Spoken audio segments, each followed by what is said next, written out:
Hi మామా, ఏంటి dress అనుకుంటున్నారా? నేను ఒక హోమ్ గార్డ్ని మామా. నాకు జాబ్ వచ్చి 15 సంవత్సరాలు అవుతుంది. నాకు రైడింగ్ అంటే చాలా ఇష్టం. దానివల్లే నేనేంటో చెప్పుకోలేదు ఇప్పుడు దాకా. హోమ్ గార్డ్ అంటే చాలా మందికి తెలియకపోవచ్చు మామా. మేము పోలీస్ డిపార్ట్మెంట్లో ఒక భాగం.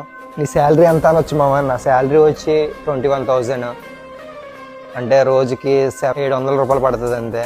అంటే నేను చేసే ఉద్యోగం కానిస్టేబుల్కి తక్కువ, కూలి చేసుకునే వ్యక్తికి ఎక్కువ. ఆ కూలి పని కన్నా తక్కువ నా జీతం.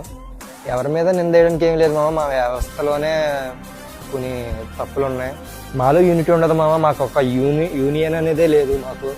అందుకని ఎవరికి తోచిన వాళ్ళు చేస్తూ ఉంటారు. మా కోసం ఎవరు పట్టించుకోరు. మా హోమ్ గార్డ్ వ్యవస్థ స్టార్ట్ అవ్వి 63 సంవత్సరాలు అవుతుంది మామ. ఈరోజు మా హోమ్ గార్డుల ఆవిర్భావ దినోత్సవం. ఈరోజు హోమ్ గార్డ్ సోదరులందరికీ హోమ్ గార్డ్ ఆవిర్భావ దినోత్సవం శుభాకాంక్షలు అన్న.